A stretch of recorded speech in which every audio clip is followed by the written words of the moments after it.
মনের যদি নির্দেশ না থাকে, মনের নির্দেশ না থাকলে ওই কাগজের নির্দেশ খুব বেশি একটা কাজে আসে না। ওই মনের নির্দেশটাকে সৃষ্টি করতে হবে। এটা আমি তাদের আমাদের আইন কানুনের রক্ষাকর্তা হিসেবে আমাদেরকে এটা নিশ্চিত করতে হবে যে অধিকার আমরা যেন সবার কাছে পৌঁছে দিতে পারি। যে সমস্ত ঘটনা যদি ঘটে সেটা তাৎক্ষণিকভাবে আমরা আয়ত্তে আনতে পারি এবং ভবিষ্যতে যাতে এই ধরনের কোনো কিছু না হয় সেটা নিশ্চিত করতে পারি, এবং আমাদের উপরে যাদের কাছে খবরটা যাওয়া দরকার, জানানো দরকার, সেটা জানিয়ে দিতে পারি সঙ্গে সঙ্গে, যাতে করে আমরা নিশ্চিত হতে পারি যে তারাও জানে এবং তারা যদি কোনো কিছু নির্দেশ দিতে চায়, উপদেশ দিতে চায়, সেটা দিতে পারে। এটা একটা বড় বিষয় হবে।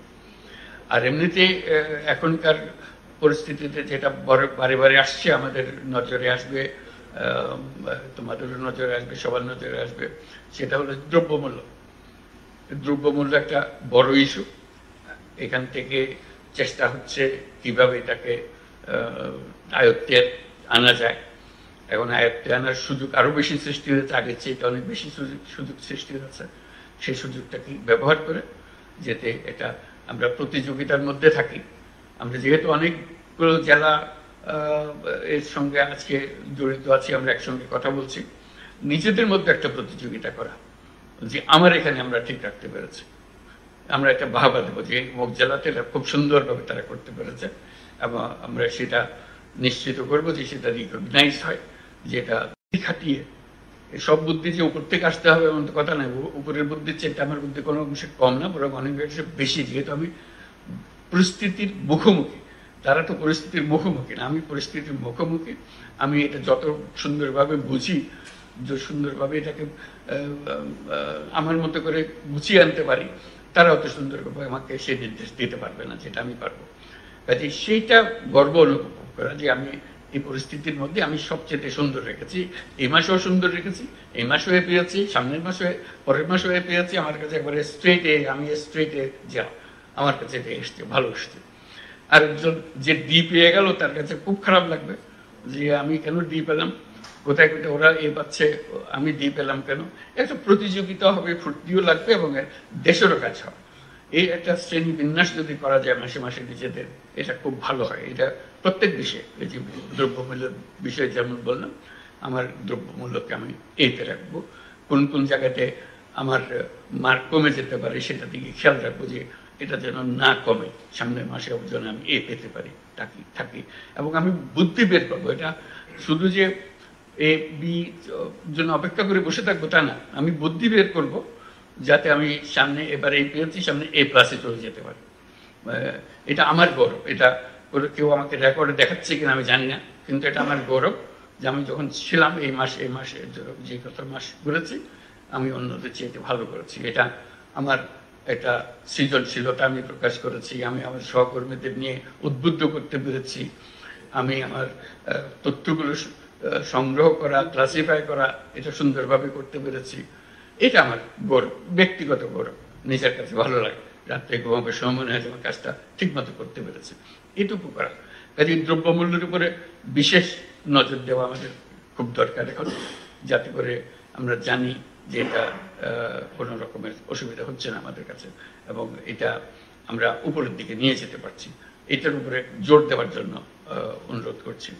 আর কোনগুলো যে বিশেষভাবে ক্রিটিক্যাল জিনিস যেগুলো আছে, যেগুলোর অভাব হলে বিপদ হয়, আমাদের মানুষের কষ্ট হয়, এইগুলো মানে কৃষকের অনেক জিনিস অভাব করে, বীজের অভাব হয়, ইত্যাদি ইত্যাদি। বিশেষ করে সারের ব্যাপারে আমরা প্রায় শুনি অমুক জায়গায় সার ঠিক মতো যাচ্ছে না, সেটা নিশ্চিত করা, সেগুলো কিভাবে আমরা করতে পারি সেটার দিকে নজর রাখা, যাতে করে আমরা এটা নিয়ে আসতে পারি যে আমরা কোনো জিনিস অভাব হবার আগেই আমরা আগের থেকে খবর দিতে পারি যে এখানে অভাব হওয়ার সম্ভাবনা দেখা দিয়েছে, এটা আমাদেরকে নিয়ে আসার ব্যবস্থা করতে হবে। এই নিয়ে আসার ব্যবস্থা করে উপরের সরকার, ঢাকার সরকার বোঝার আগেই নিচের যারা জেলার সরকার তারা বুঝে ফেলে তাড়াতাড়ি, কারণ তাদের সমস্যাটা তাদের কাছে পরিষ্কার। কাজে শুধু নিজেটা পরিষ্কার হলো তাই না, এটা উপরের সরকারকে বুঝিয়ে দেওয়া যে এখানে না হলে কিন্তু মানুষ বিপদে পড়ে যাবে, এই বিপদের যেন না হয়, বিপদটা যেন না হয় সেই জন্য করা, সেগুলো আগের থেকে নানাভাবে জানিয়ে রাখা যে এখানে এরকম পরিস্থিতির সৃষ্টি হচ্ছে, সেই যেন না হয়। যেমন মাঝে মাঝে যে আমরা সরকার আসা মাত্র একটা ঘটনা ঘটলো, বন্যা, হঠাৎ করে একটা বন্যা হলো, এটার জন্য আমরা কেউ প্রস্তুত ছিলাম না যে ঢুকতেই এরকম একটা, এই যে একটা পরিস্থিতির সৃষ্টি হয়ে গেল, তার মোকাবেলা করা, এই আকস্মিক একটা ঘটনা, এই আকস্মিক ঘটনার জন্য প্রস্তুতি থাকা, সেটাও একটা বড় জিনিস যে আমরা কিভাবে সেই আকস্মিক জিনিসটাকে মোকাবেলা করব, যাতে করে প্রস্তুতি থাকে আমাদের। এরকম আকস্মিক পরিস্থিতি বন্যায় যেমন হয়, আর আরো নানাভাবে এটা হতে পারে, যে আকস্মিক পরিস্থিতিগুলো যাতে ঠিক রাখা। আরেকটা বিষয় আমাদের প্রায় আলাপ হয় যে শান্তি শৃঙ্খলা বিষয়ে পুলিশের তাদের যে ভূমিকা, তারা মনোবল হারিয়েছে, যেহেতু তাদের উপরে অনেক অভিযোগ যে অভ্যুত্থানের সময় যে ভূমিকা তারা পালন করেছে সেই জন্য মানুষ তাদের উপরে ক্ষুব্ধ। কাজে তাদের ভূমিকা, তাদের মনোবল বৃদ্ধি, যে যারা দোষী তাদের অবশ্যই শাস্তি হবে, কিন্তু তারা নির্দোষ, তারা যেন নিশ্চিতভাবে তাদের ভূমিকা পালন করতে পারে এবং মানুষ এটা বুঝতে পারে যে দোষী এবং নির্দোষ এই দুই ক্যাটাগরির মধ্যে যেন ডিস্টিংশনটা করতে পারে, যে এরা আমরা যারা নির্দোষ তারা যেন সবাইকে জানান দিতে পারে যে আমরা এর সঙ্গে জড়িত ছিলাম না, যারা অপরাধী তাদের শাস্তি হোক, সেটা আমরাও চাই। কাজে সেই জিনিসটা যেন আমরা মনোবলটা সৃষ্টি করতে পারি যে আমরা এই কাজটা সুন্দরভাবে করব, আমাদের শান্তি শৃঙ্খলা যেটা বিঘ্নিত হয়েছে সেটা এখন জোরদার করবো, শুধু আগের পর্যায়ে ফিরে যাবো তা না, আগের চাইতে সুন্দরভাবে করবো আমরা, এটা আমরা যাতে নিশ্চিত করতে পারি। এরকম অনেকগুলো বিষয়। তারপর হলো লেখাপড়া, শিক্ষা, লেখাপড়াটা ঠিক মতো হচ্ছে, কারণ বই বিতরণ হবে, সেটা নিয়ে নানা রকমের কথা উঠবে, কেউ বই পেলো কেউ বই পেল না, সেটা উপরের থেকে বই বিতরণের যে ব্যবস্থা সেটা যদি প্রপারলি নাও হয়, যে ঠিক মতো আসে নাই বই, যাদের পাওয়ার কথা ছিল বই পেয়েছে, কেউ পায়নি, কিন্তু নিজের মতো করে সুন্দর করে সবার সঙ্গে আলাপ করে এটা শৃঙ্খলাবদ্ধভাবে কি আগে ভাবে কারটা পরে আসতেছে, কার দ্বিতীয়বার আসলে কারা কারা ভাবে, আগের থেকে মনটা ঠিক করে ফেললে, জানিয়ে রাখলে তারাও শান্ত থাকে। যখন অনিশ্চয়তার সৃষ্টি হয় তখন মানুষ একটু ক্ষুব্ধ হয় যে কি হবে জানি না, কি ছেলে মেয়েরা বই পাচ্ছে না, এটা অনিশ্চয়তা হচ্ছে, এটা নিয়ে একটু মানুষের মনে দ্বন্দ্ব সৃষ্টি হয়, অশান্তির সৃষ্টি হয়। সে অশান্তি নিরসন করা যায় যদি আমরা একটা সিস্টেমেটিক্যালি বলি এবার যারা এসছে এইভাবে পাবে এবং এই হলো নিয়ম, নিয়ম মেনে দিলে মানুষ মানতে চায়, নিয়ম না থাকলে যত বিপদ। আমরা যেন নিজেরা নিয়মের ভেতরে থাকি এবং মানুষকেও জানাই যে আমরা নিয়মের মধ্যে আছি, আমরা নিয়ম করলে নিয়মটা পালন করি, কথা দিলে কথাটা রাখি, তাহলে কাজ অনেক সুন্দরভাবে অগ্রসর হতে পারে। এটা আমার নতুন করে বলার কথা না, তোমাদের এটা নিজেদের বহুবার নিজেদের মধ্যে আলোচনা হয়, যেটা আমার নতুন করে স্মরণ করিয়ে দেওয়ার কিছু নয়। কাজে এই কমিটমেন্ট করো, যে নিয়ম মানি হলো কমিটমেন্ট, আমি একটা উপাদান করেছি, একটা কমিটমেন্ট করেছি, সেই কমিটমেন্টটা রক্ষা করা, সেই জিনিসটা দেখা। এই পরিস্থিতিতে অনেক জিনিসের অভাব হবে, অনেক জিনিস ঠিক মতো হবে না, যেহেতু আমরা এখনো সবকিছু গুছিয়ে আসেনি, সেই জন্য। তার মানে এই নয় যে সবকিছু তোমাদের পর্যায়ে অনিশ্চিত থাকবে, তোমরা তোমাদের সংসার কিভাবে চালাতে হবে সেটা ঠিক করে নিও। যেখানে অনুপস্থিত আছে, কোনো নির্দেশের অনুপস্থিতি আছে, চিন্তার অনুপস্থিতি আছে, সেগুলো গুছিয়ে নেওয়া, এটি নিজের সংসার নিজে গুছিয়ে নেওয়ার মতো, যে আমি আমারটা ঠিক মতো চালাবো। ওই যে বললাম, এর মধ্যে এই যত কিছু হচ্ছে কমন একটা জিনিস, সব জেলাতে একই রকম হবে, কিন্তু সব মিলিয়েও একটা জেলা এ পাবে, বা কয়েকটা জেলা এ পাবে, কয়েকটা জেলা বি পাবে। আমি যেন বির মধ্যে না থাকি, আমি যেন এর মধ্যে থাকি, এইটুকুই শুধু। আমি যেন কোনো সময় সিতে ঢুকে না পাই, এটুকু নিশ্চিত করতে পারলে কিন্তু আমার কাজ হয়ে যাবে।